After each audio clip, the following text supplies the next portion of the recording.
Habang abala ang mundo sa mga digmaang nagaganap sa Gaza, sa Ukraine at sa pagitan ng US at Iran, isang bagong tensyon ang unti-unting sumisiklab sa gitnang silangan. Israel at Turkey, dalawang makapangyarihang bansa na ngayon ay nagkakaharap dahil sa Syria. Isang airstrike ang nagbukas ng panibagong krisis. Kapwa nagsimula ng magpalitan ng matitinding banta ang isa't isa. Posible ding masangkot pa ang ibang mga bansa. Pero hanggang saan nga ba aabot ang tensyong ito? Ang Syria ba ang magiging bagong lugar kung saan magsisimula ang susunod na malaking labanan sa gitnang silangan? Yan ang ating mainit na balita sa videong ito.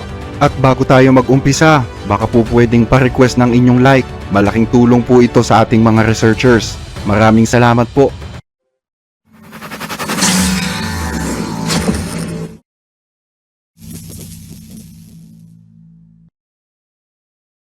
Magandang araw sa inyong lahat. Sana po ay nasa mabuti kayong kalagayan.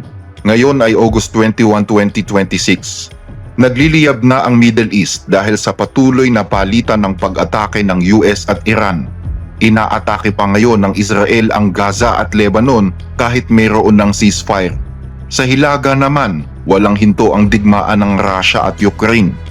Tatlo na ang front ng digmaan sa mundo, pero posible kayang magkaroon pa ng pang-apat? Isa na naman kasing panig ang nagkakainitan na posibleng humantong sa digmaan anumang oras. Tingnan nyo naman kasi ang nangyayari ngayon sa Syria. Lantad na sa mundo ang pagsiklab ng away ng Turkey at Israel, dalawa sa pinakamalalakas na bansa sa gitnang silangan.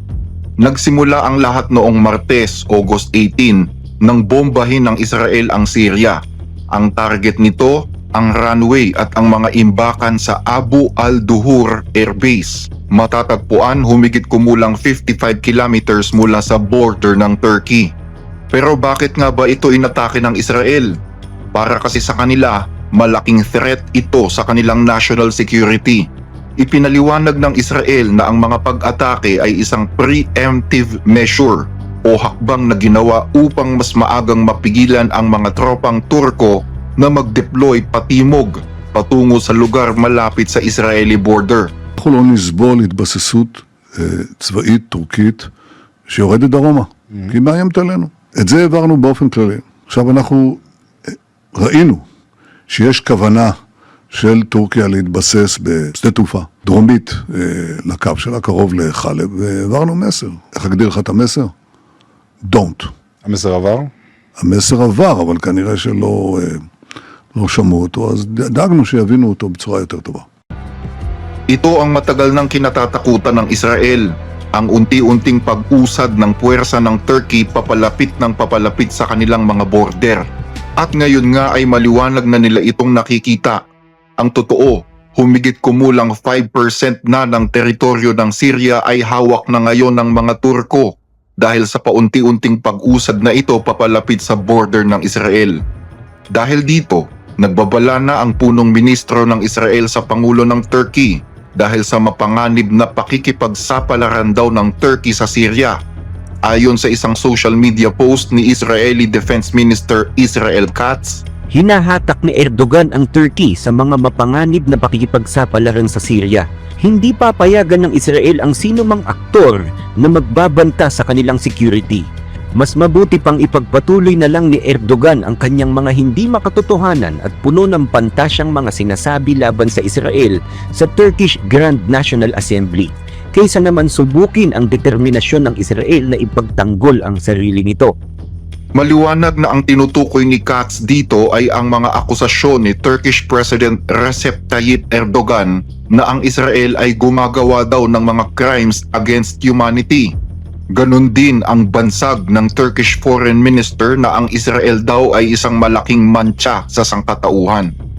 Pero tila ipinagtanggol ng Syria ang Turkey at sinabing wala naman daw plano ang Turkey na magtayo ng military base sa kanilang teritoryo.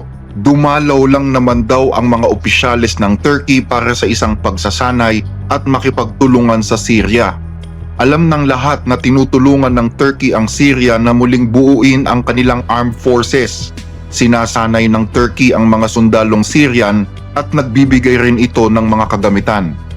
Ang Abu al-Duhur Air Base ay isang base militar na matagal nang hindi ginagamit. Pero inatake ito ng Israel dahil tila dumadagsa na dito ang puwersa ng mga Turko.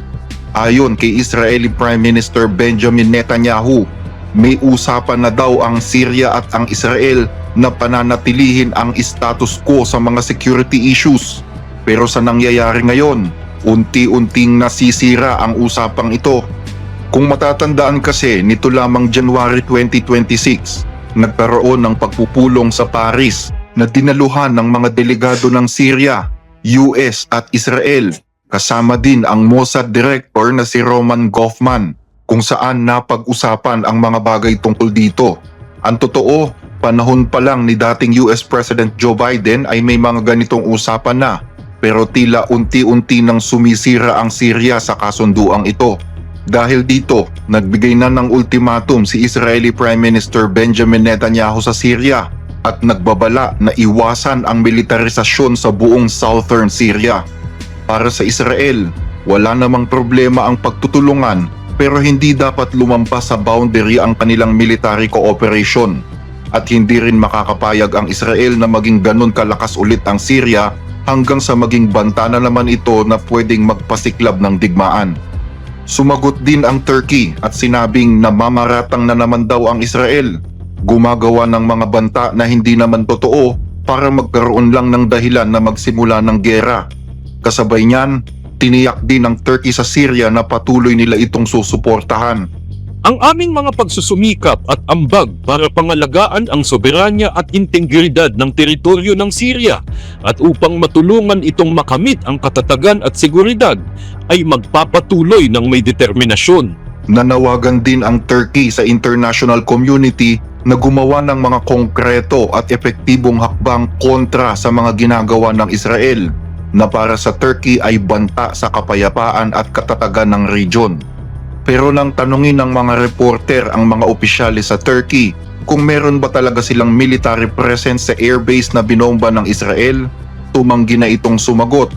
Pero ayon sa Syrian Observatory for Human Rights na isang monitoring group na nakabase sa Britain at kilala sa pagiging maaasahan sa mga ulat nito, nire-rehabilitate daw ng Turkey ang airbase na yon na ilang taon nang hindi ginagamit. Ang totoo, hindi lang Turkey ang bagong pinangangambahan ng Israel ngayon maliban sa Iran, maging ang mismong gobyerno ng Syria. Ang bagong pinuno kasi ng Syria ay nagsimula sa mga rebelding nagpatalsik kay dating Syrian President Bashar al-Assad. Siya si Ahmad al-Shara na ngayon ay presidente na ng Syria, pero dating commander ng teroristang grupong Al-Qaeda. Ang Turkey ang nagsisilbing pinakamalaking international backer niya. Dahil dito, nagsususpecha ang Israel na isang malaking Sunni alliance ang binubuo sa pagitan ng Turkey at Syria. At para lalo pang gawing komplikado ang sitwasyon para sa Israel, nito lamang August 7, bumuo ng alyansa ang Saudi Arabia, Pakistan at Turkey na pare-parehong mga Sunni Muslim countries din na tinawag nilang Mecca Joint Defense Agreement, kung saan nagkasundo ang tatlong bansang ito na anumang armadong pag-atake sa isa sa tatlong bansa ay ituturing na pag-atake sa lahat ng tatlo, katulad lang ng Article 5 ng NATO. Bukas din ang alyansang ito sa lahat ng mga bansang Muslim na gustong sumali gaya ng Egypt. Maraming problemang kinakaharap ang Israel sa Syria. Una, pigilan ang impluensya ng Iran sa bansang ito.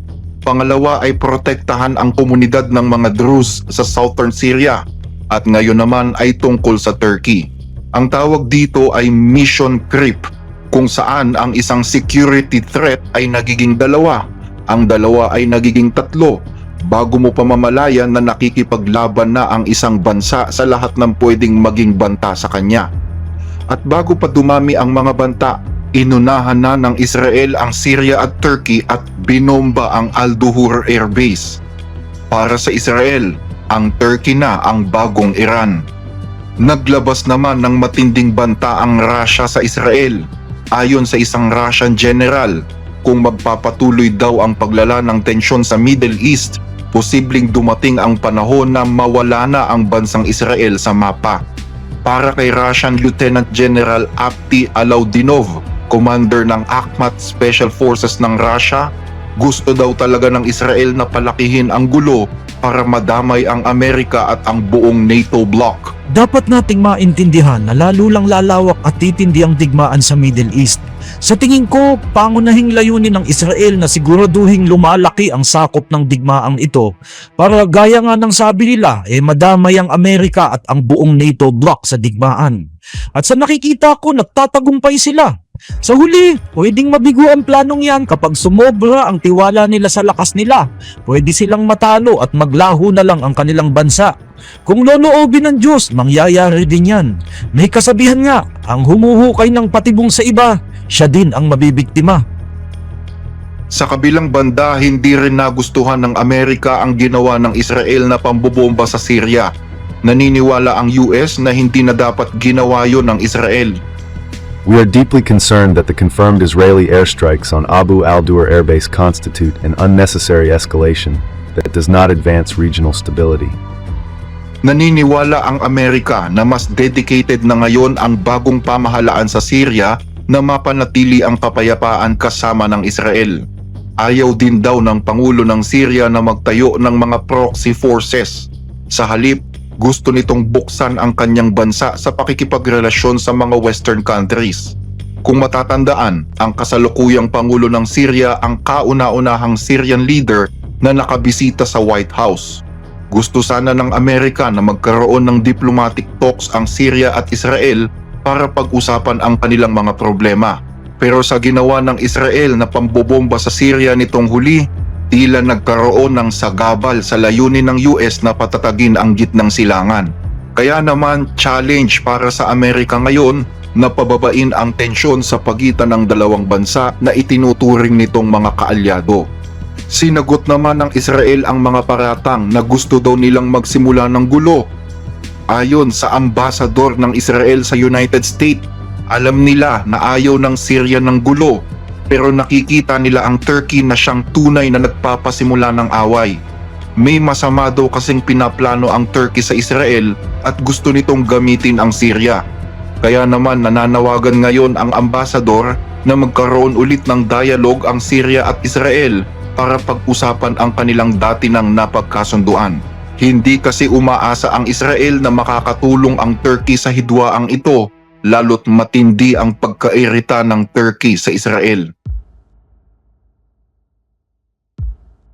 Kung nagugustuhan ninyo ang mga discussion na ito, paki-like at mag-subscribe po sa ating channel at i-click ang notification bell para lagi kayong updated. Malaking tulong po ito hindi lamang sa ating channel, kundi pati sa ating mga kababayang nangangailangan na aming sinusuportahan. I-follow din po kami sa Facebook, The Blessed Reader. Para sa inyong mga tanong, concerns o suggestions, mag-message lamang po kayo. Maraming salamat!